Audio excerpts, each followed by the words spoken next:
Let's get this show on the road now that Pamela sorted out her technical gremlins.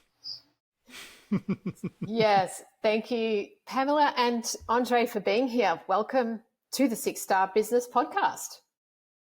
Thank you for having me. Thanks very much. You're welcome. So we like to get things started by asking our guests if they can just introduce themselves to our listeners.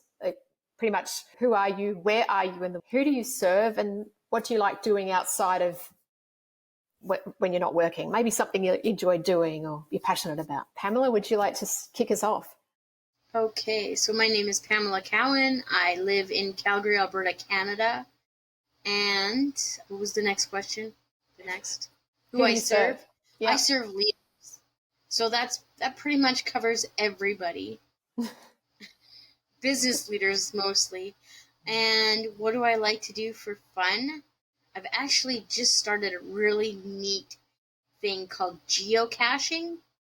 Yeah, wow. Has anybody heard of it? Yes, I have. Yeah.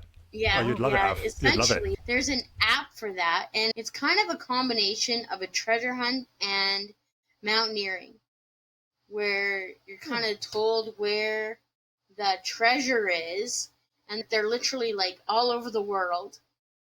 And so the app tells you this is how far you have to go, and whether or not you're getting closer and or further. And so we've actually found one. We've come close to about 3 other ones. It starts getting dark, or the dog's like, I don't want to go through the bushes. So, yeah. So it's been really interesting this summer to start doing that. It is great fun. Yeah, you'd love it, Av. But Pamela, Endre, before we come to you, but Pamela, you mentioned who you serve. How do you serve them? What work do you do with business leaders? Well, I have actually started into a very interesting area in that my background has been, I started in management like 30 years ago, and then I moved into more of the looking at the behavioral part of business, like why do we do what we do, and became kind of the engineer of the workplace, designing the actual, like how do we set things up so that employees definitely don't fail.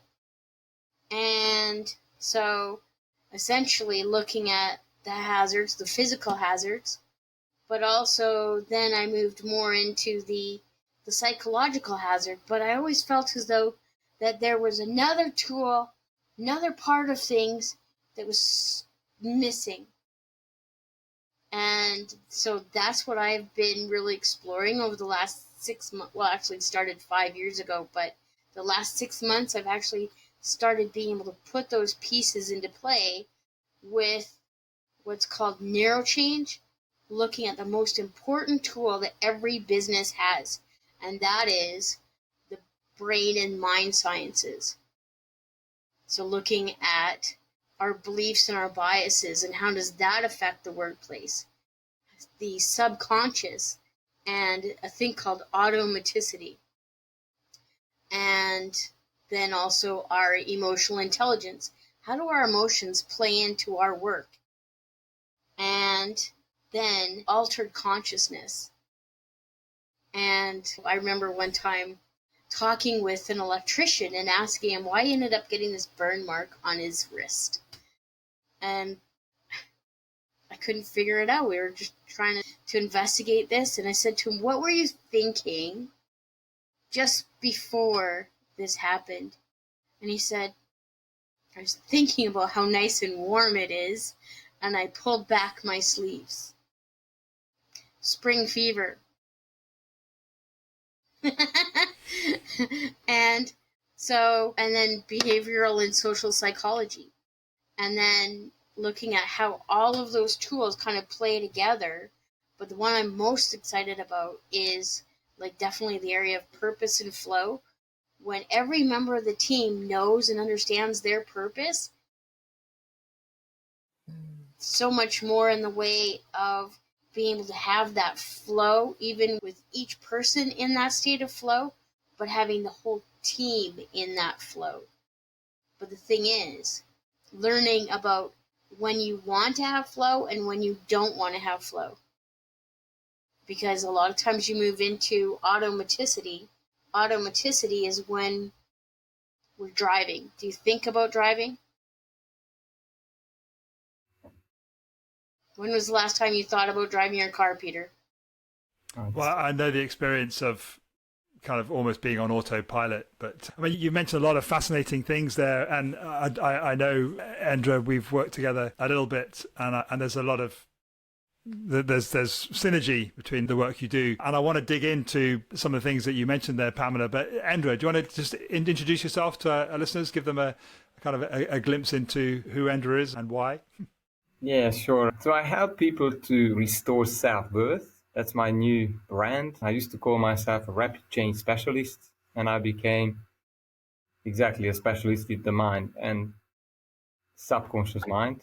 And normally self-worth now is typically areas of wealth, business, communication, relationships, and health. My clients started to call me the doctor of self-worth. I actually have a white robe here if I leave it on. Sometimes I use this to build a brand. I'll save that today. So I find the root of this low self-worth mind virus, I call this these days. This is the trendy name for it.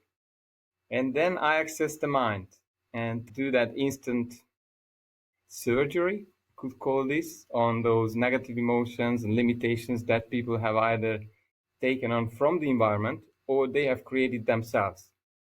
And then through this work, there is lasting change and pretty fast. And I create such a safe place for my clients that the masks fall off, I could say, and they start to experience life brand new although they go out to the same life supposedly.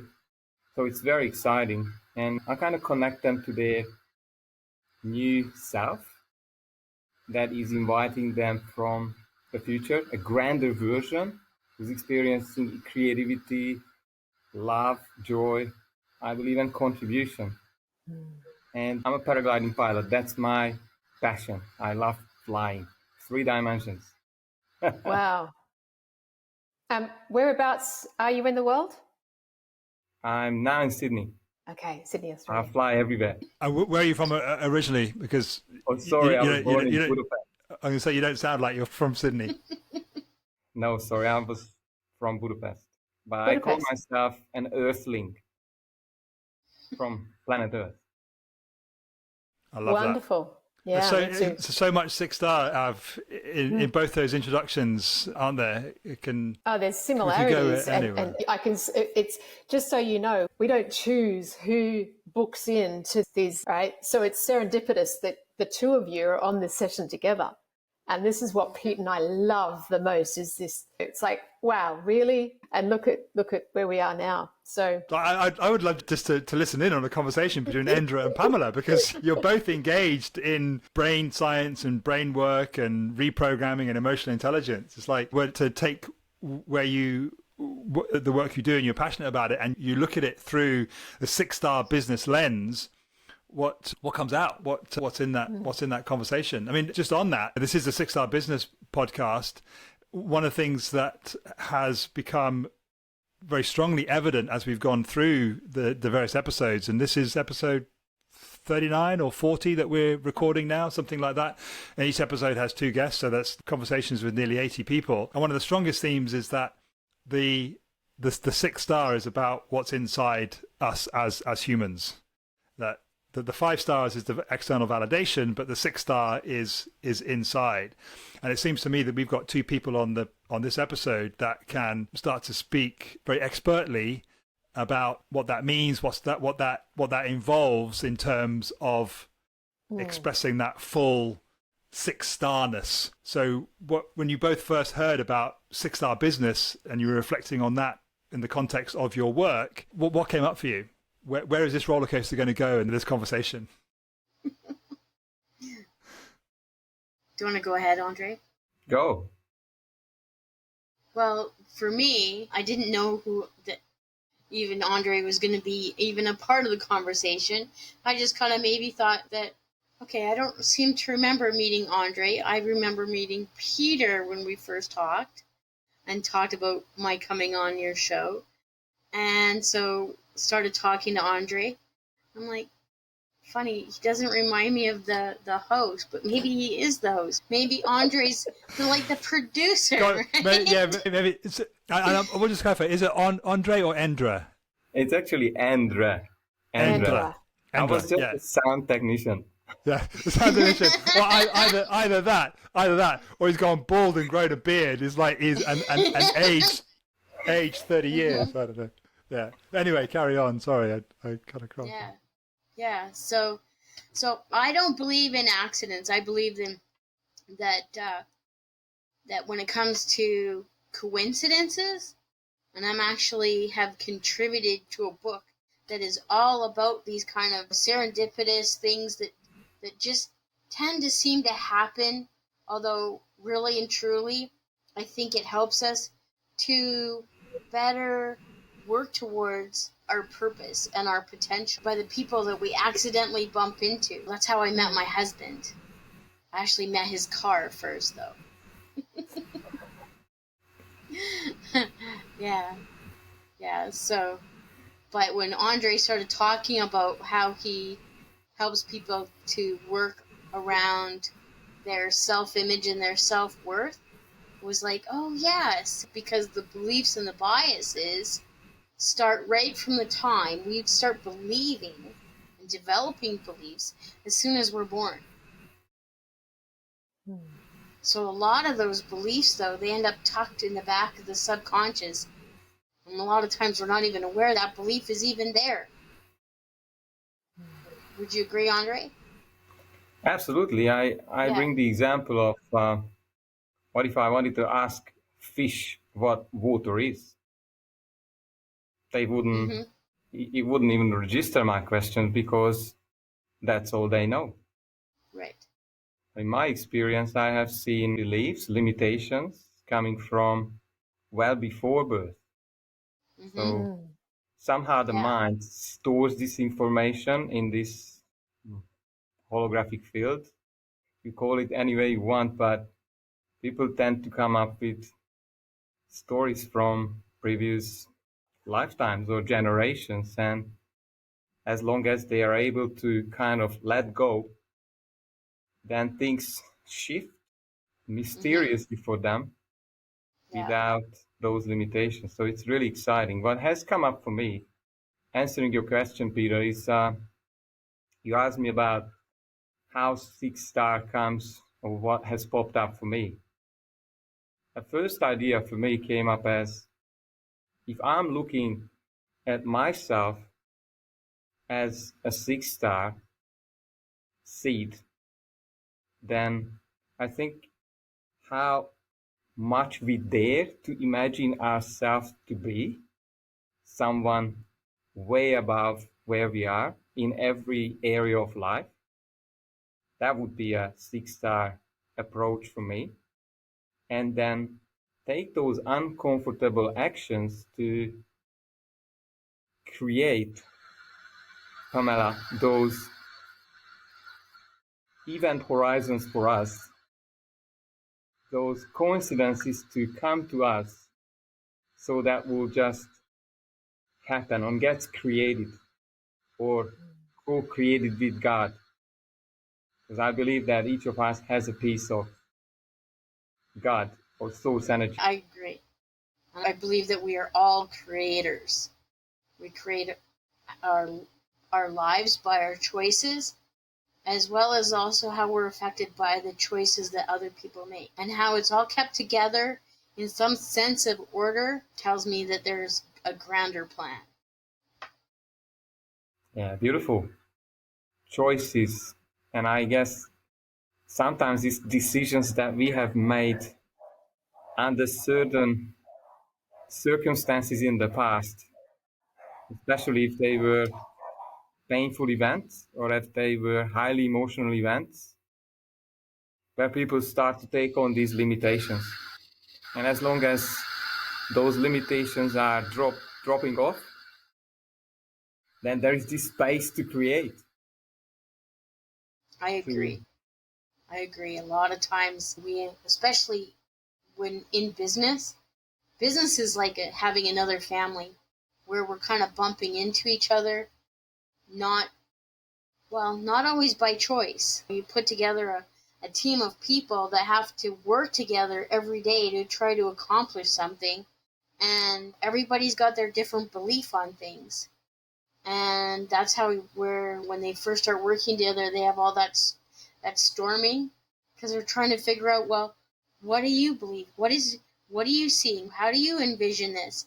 And they're kind of getting into that disparity and that cognitive dissonance of, how are we going to accomplish this when he doesn't even see the same thing that I see? Yeah, I've lost your voice for a little while, but yeah, I fascinated by looking at teams and how they could perform and how much language is separating from one person from another. And you may have come across this when you see people coming to you and they just want happiness. They want to experience love. And I asked them the question, what does love mean to you? How do you know that you have love in your life?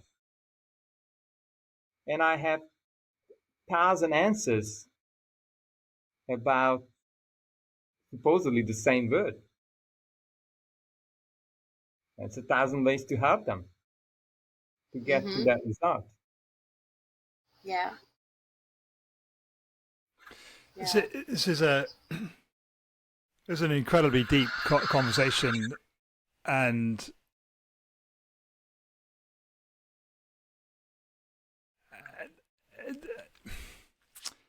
there's something going on underneath which is reflective of what both Endre and Pamela, what both of you talked about, that the subconscious, our beliefs, what our beliefs. I know, Endre, from the work we've done together, that the subconscious drives so much of what we see and feel and hear and experience. And I think I'd just like you to, both of you, as you're both experts in this field, is to explore that a little more for our listeners who perhaps have not been exposed to their subconscious in the way that you work with your clients, that they might just be going about their work and their business and doing things because that's why they do it. They don't know any other way. I know from working with you, Endre, that actually realizing that the subconscious is driving so much of what I'm experiencing, I'd love to give our listeners some kind of tool or handle into their subconscious to understand that world a little more. That's a bit of a rambly question, but do you know? Yeah, I've got it. Maybe I'll just start and see. My view on this one is I sometimes just ask my clients, what if there's no one else out there? Just manifestations of you? Or what if life is teaching you in every form and shape, events, people, information about yourself?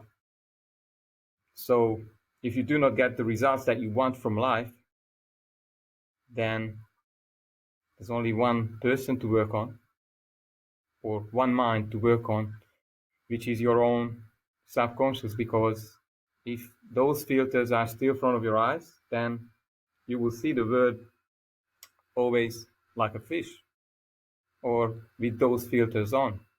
And when those filters start to come off, magic starts to happen. And that's what I love.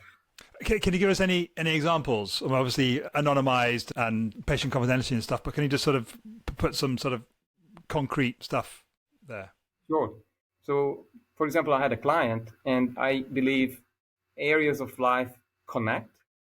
And I find that a lot of people have relationship issues, and they're not able to receive love because for some reason they protected themselves. Probably they've been hurt before, and they are not able to receive love, or they have some patterns around it.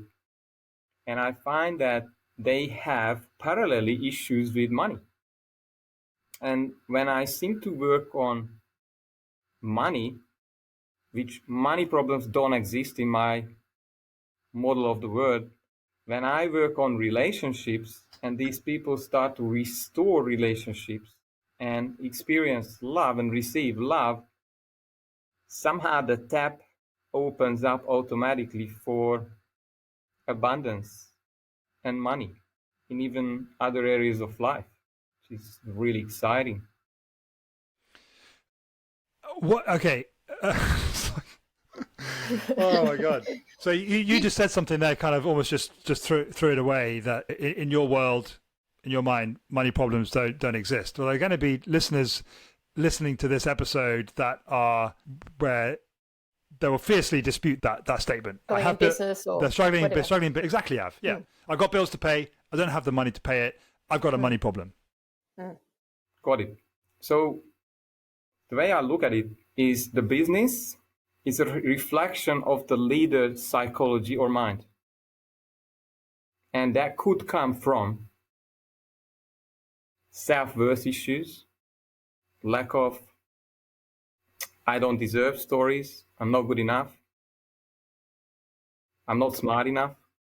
There's a whole list of things that could block that capability or the skill to attract money.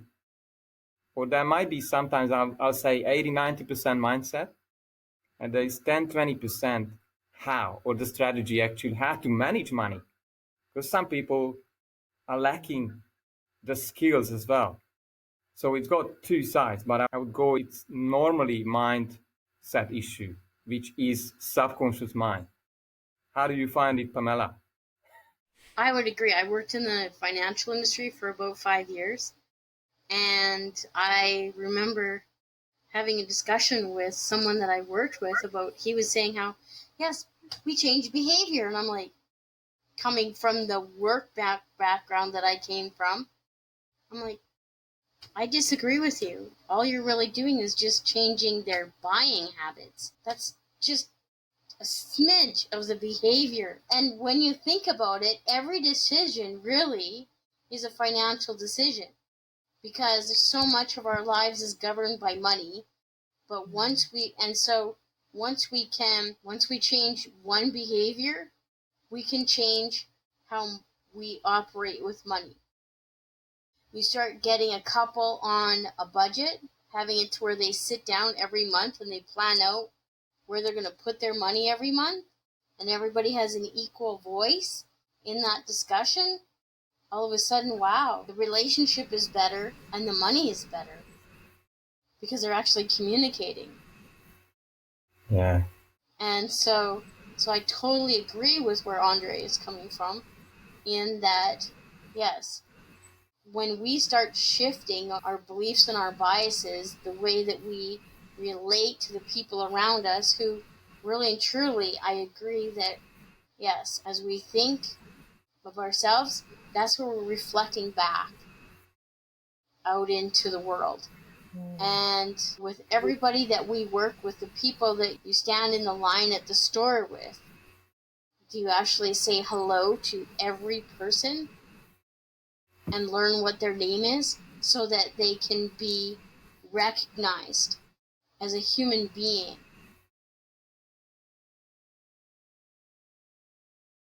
Just how important is that, to be recognized?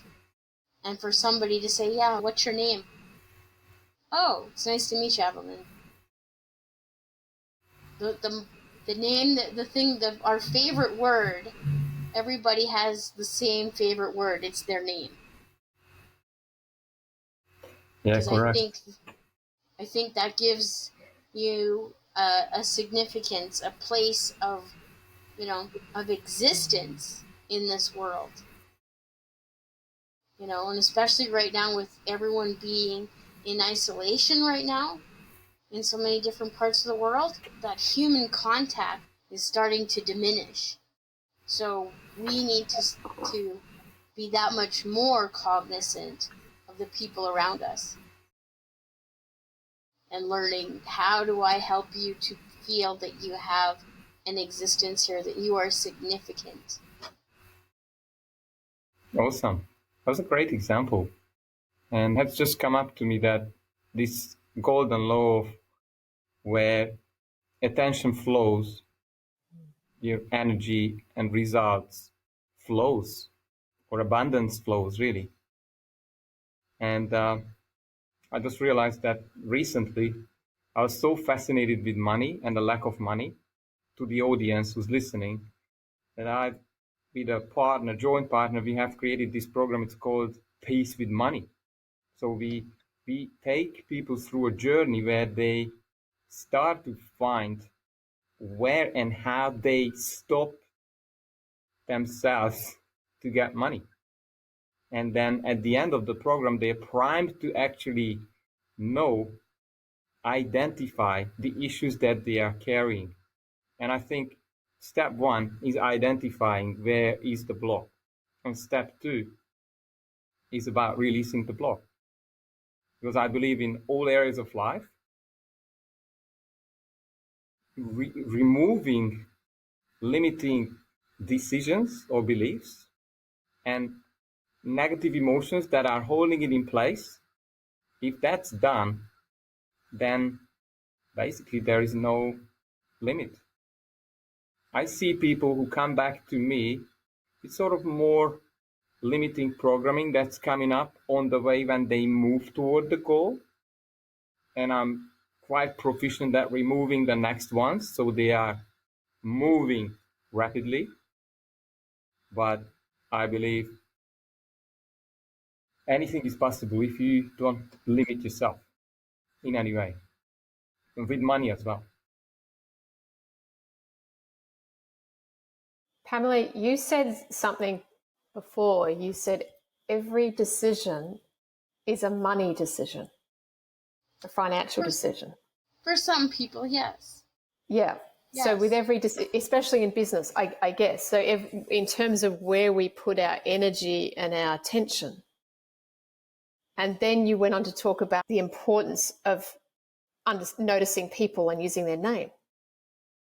And I'd love to hear your thoughts on tying in that financial abundance with the people. Like, can you share more about that? Because the people that are listening to this podcast are business owners. Many of them have staff and a lot of customers, and because it can't just be all about them, right? They might have business partners and managers and executives and staff. So, yeah, can you share more about that connection with the financial aspect or the blocks therein and people?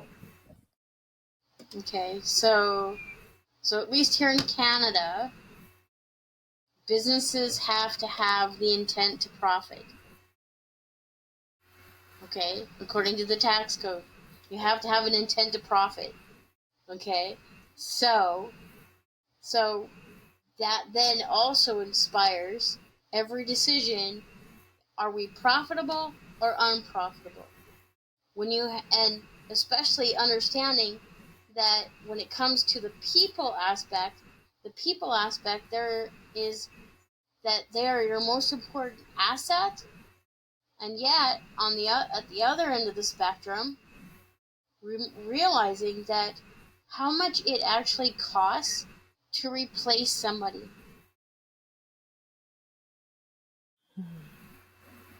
It's huge, especially if the way that they leave is with a lawsuit. This is another area that I'm sort of expanding into, is diversity awareness, and having it that when people don't feel that they are fairly treated in the workplace, how that affects their way of their exit from your company.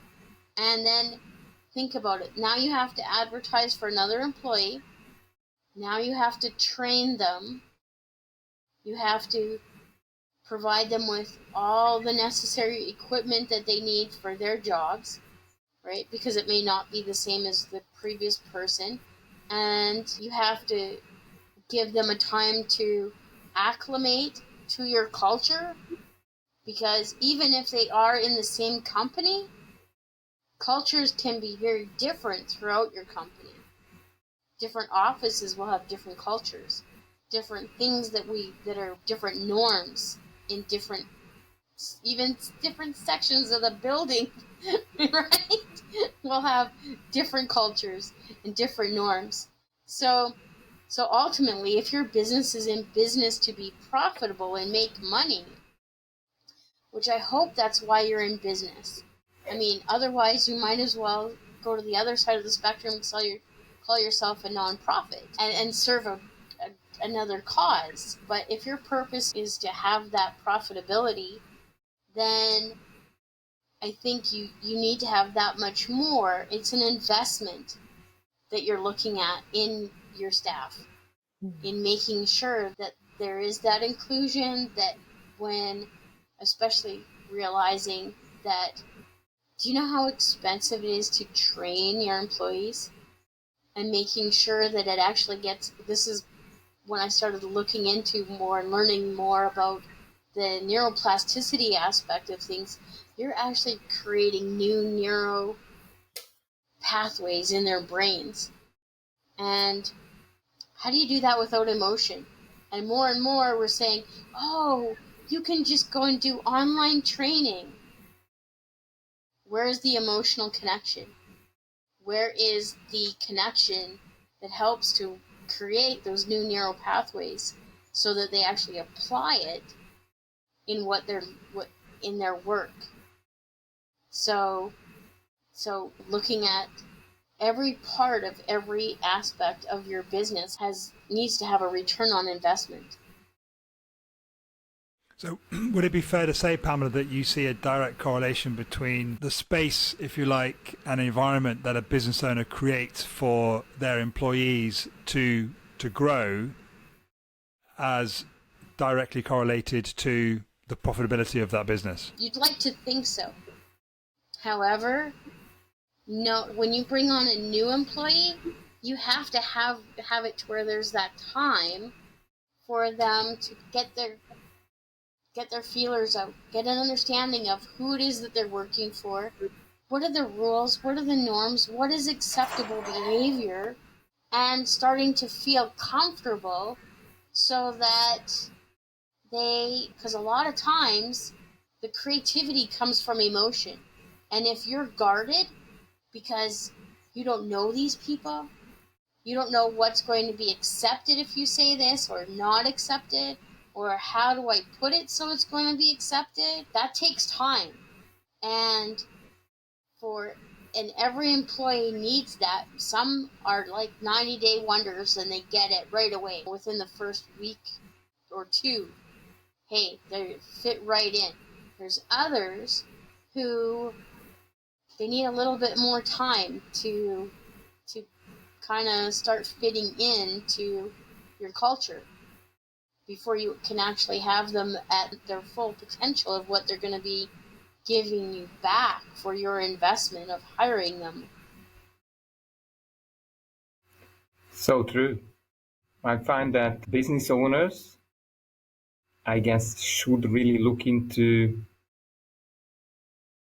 working on themselves about communication, about in some aspects of coaching people to be able to discover all of these, I call incongruencies, where people do not seem to fit in, or they have some kind of reservations or blocking themselves off working in a team environment. There's no synergy, and that could actually create dollar losses along the way if they are not able to pick up on signals from what's happening, and they are just oblivious to people sabotaging the business, although not necessarily consciously. They have and by extension, if they've not done that work on themselves, they're not going to be best placed to facilitate that work with other people. Yeah, you've got it. Because the biggest holdup for businesses, business owners, or individuals is, I call, unconscious incompetence. The things they don't know, that they don't know. Mm-hmm. Because you can't, awareness, number one, is the first step to do something about it. But when these things are happening in front of your eyes and you got filters on, you're powerless. And that's where I would recommend business owners to bring in or get some form of training where people come in, even testing people. Like I use the DISC test to see what personalities I come in contact with. Maybe check on, maybe even online test, you can check on depression, anxiety, and stress. Fairly easy tests. I think, Peter, you've seen them. Mm-hmm. And there's a few great ones about optimism, because testing optimism, if a person is looking at the glass half empty, and that's the stuff they bring into my business, well, there's some challenges coming my way. Yeah. I have an example of that. In that, I had a supervisor once say to me, "We just need to get some common sense." And he told me, if we could just get some common sense. So I set out that day to find him some common sense. So I was actually watching these Boilermakers, and I was sitting there going, okay, so what is common sense? You know, I'm thinking, okay, common are things that are the same. And sense has to do with what we see, hear, smell, taste, touch. It's our experience. So if I have 5 Boilermakers, can I say that all 5 of those Boilermakers all have the same experience? They're all Boilermakers. Do they all have the same experience? No, they don't. Even if they all have 25 years of experience, they don't all have common sense. So in actuality, you will never have common sense. And I love so that. Different way of looking at that.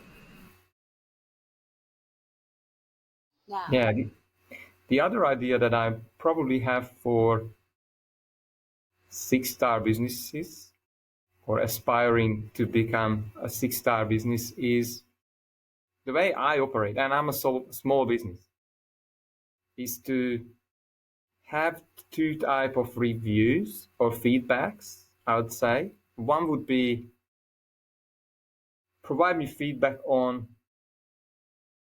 room to improve, and provide me a review so I can build my brand. And if that's possible, probably separate it and keep putting out the positive that builds my brand so I can grow. I can grow and more people seeing me as valuable business, creating value. But of course, collect optimization data to improve on every point that is coming back to my face. And Av, doesn't that speak so much to 6-star, that sense of optimization and improvement? Because optimization it's not eternal, but when you optimize something, it's probably got opportunity to be optimized even more, to be more finely tuned. And that is the essence of 6-star. It's that continual, never-ending process of observation, optimization, improvement. It's wonderfully described there, Endre. Thank you. Go on. Well, just one last idea. I do apply this in my personal life as well. And you may have seen in my signature, I'm saying there's no failure, only feedback.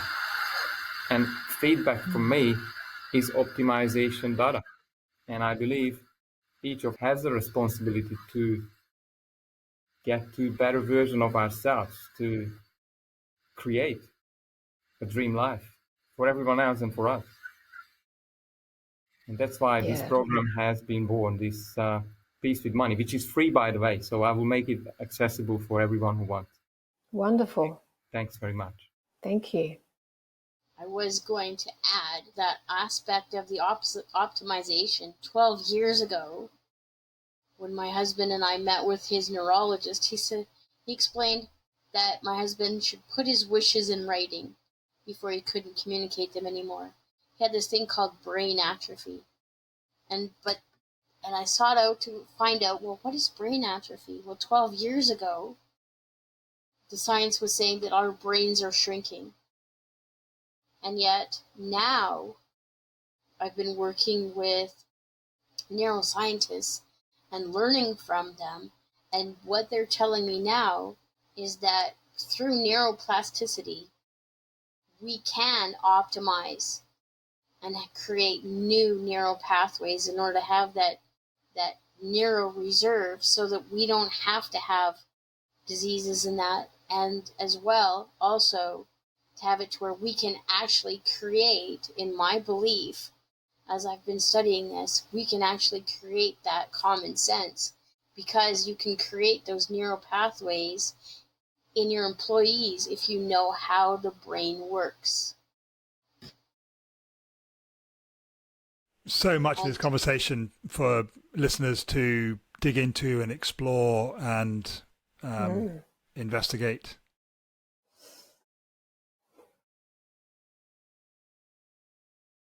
It's that time, Av. Oh, does it have to be?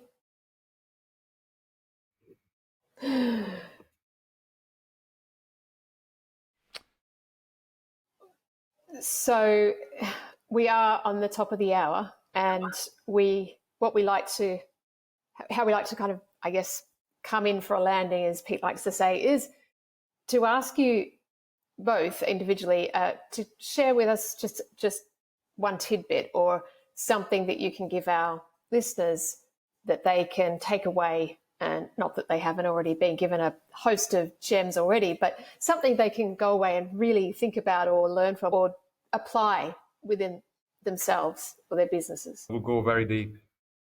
Your results in life and in business, a printout of your subconscious needs, emotions, and programming. If you don't like it, that's where you need to spend time and work on. Can you say that again?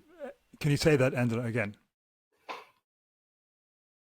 So your results in life or in business, in any area of life, is a printout of the programming that you carry with yourself in your subconscious mind, subconscious needs and emotions packaged in as well.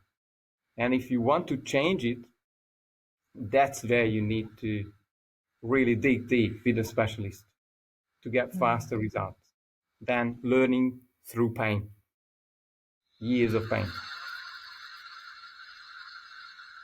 Thank you. Pamela? In a phrase, embrace failure.